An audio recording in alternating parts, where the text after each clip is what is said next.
Good morning student. मैं शिवानंद पाठक। आज हम कोशिका में विविधता पढ़ेंगे।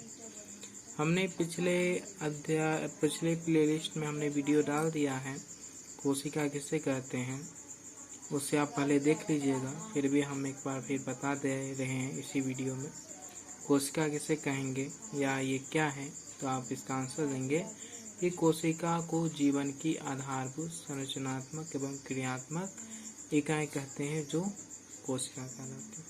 अब हम चलते हैं कोशिका में विविधता। ठीक है, तो जीवों की कोशिकाओं के रूप, आकार और संख्या में काफ़ी भिन्नता होती है। आप यदि चित्र 1.1 को देखें तो आपको विभिन्न कोशिकाओं के रूप और आकारों में विविधता का ज्ञान सरलता से हो जाएगा। आप इस तरीके से देखिए, यहाँ पर दर्शाया गया है। देखिए, ये जो है आपका क्लोमाइडोमोनास है, जीवाणु है, शुक्राणु कोशिका है, अस्थि कोशिका है, डाइटम है, अतंत्रिका कोशिका है, अमीबा है। इनमें विभिन्न प्रकार के कोशिका में विभिन्न प्रकार का आकार, रूप दिखाई देते हैं। नहीं तो वही इस चित्र में दर्शाया गया। ठीक है, अब चलते हैं पॉइंट पे। 1.1 को देखें तो आपको विभिन्न कोशिकाओं के रूपों और आकार में विविधता का ज्ञान सरलता से हमने देखा। और कोशिका अलग अलग आकार की होती है। यह कम से कम 0.1 माइक्रोमीटर का होता है, जैसे प्लूरोन्यूमोनिया, और अधिकतम 117 × 135 मिलीमीटर का होता है, जैसे शुतुरमुर्ग यानी कि ऑस्ट्रिच का अंडा। जीवाणु की कोशिका का माइक्रोमीटर से 10 माइक्रोमीटर व्यास तक की होती है। तंत्रिका कोशिका का आकार 1 मीटर से भी अधिक लंबा हो सकता है। तंत्रिका कोशिका न्यूरॉन मनुष्य के शरीर की सबसे बड़ी कोशिका है। ये जो कहा गया है कि तंत्रिका कोशिका मनुष्य की शरीर की सबसे बड़ी कोशिका है, ये आपका ऑब्जेक्टिव में बन सकता है कि मनुष्य की सबसे बड़ी कोशिका कौन सी है, तो तंत्रिका कोशिका।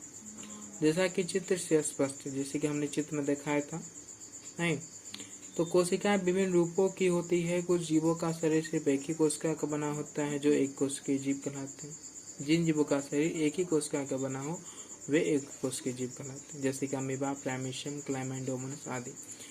और जिन कोशिका का शरीर अनेकों यानी कि जीवन संबंधी सारे कार्य अनेकों कोशिका के द्वारा संपन्न होती है, यानी कि वैसी कोशिका जिनमें विभिन्न कोशिकाओं के समूह मिलकर एक साथ कार्यों को संचालित करती है, वे बहुकोशिकीय कहलाती है। या इस तरीके से हम परिभाषित कर सकते हैं कि जीवों में जीवन संबंधी सारे कार्य अकेली कोशिका द्वारा संपन्न होती है, जबकि बहुकोशिकीय जीवों का शरीर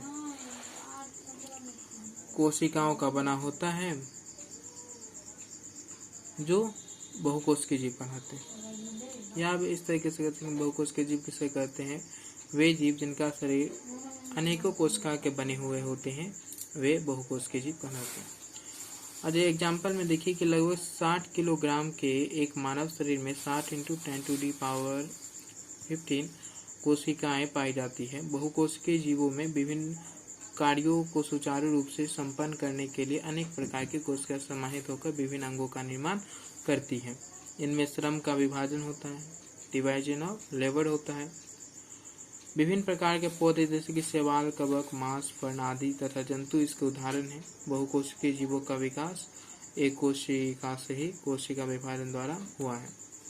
तो इसको भी, ये जो अंडरलाइन हमने कर दिया है, इसको आप माइंड में रखिएगा कि कोशिका का कार्य एवं आकृति उसके कार्यों के अनुरूप होती है। फिर इसको भी हमारे रुधिर में मौजूद श्वेत रक्त कोशिकाएं यानी कि व्हाइट ब्लड सेल हैं, जिन्हें ल्यूकोसाइट्स भी कहते हैं। कुछ कोशिकाएं अपना आकार बदलती रहती है, जैसे कि अमीबा, तो ल्यूकोसाइट्स कहते हैं, भी निरंतर अपना रूप बदलती रहती है। तंत्रिका कोशिका का आकार बहुत पतला और लंबे तार की तरह होता है। इसके द्वारा आवेगों का चालन होता है, जैसे बिजली का चालन तारों के द्वारा होता है। ठीक उसी प्रकार आवेगों का चलन तार की तरह लंबी पतली कोशिकाओं द्वारा शरीर के विभिन्न भागों में होता है। कुछ जीवों में कोशिका का आकार लगभग स्थिर रहते हैं। भिन्न भिन्न जीवों में तथा एक ही जीव में अलग अलग समय में शरीर में कोशिकाओं की संख्या भी बदलती रहती है। कोशिकाओं की संख्या जीव के शरीर के आकार पर निर्भर करती है। जैसे कि उदाहरण के लिए चूहे के शरीर में कोशिकाओं की संख्या हाथी के शरीर में मौजूद कोशिकाओं की संख्या से बहुत ही कम होगी। पौधों में भी वट वृक्ष बनियान ट्री की तुलना में गुलाब के पौधे में कोशिकाओं की संख्या बहुत कम होगी। नहीं, ये सब डिफरेंट पाए जाते हैं कोशिकाओं में। उनके आकार, रूप, उनकी संख्या में काफ़ी भिन्नताएं पाई जाती हैं। उसके बाद आपका है जीवन व्यवस्था के स्तर। इनके बारे में हम कल अपलोड करेंगे वीडियो। आज के लिए इतना ही, नहीं तो लंबा वीडियो हो जाएगा। बच्चों, आप लोग इसे शेयर कीजिएगा, लाइक शेयर कीजिएगा, और जो प्रॉब्लम हो तो कमेंट्स में लिखें और पूछें, डाउट क्लियर करें। ठीक है, धन्यवाद, बाय।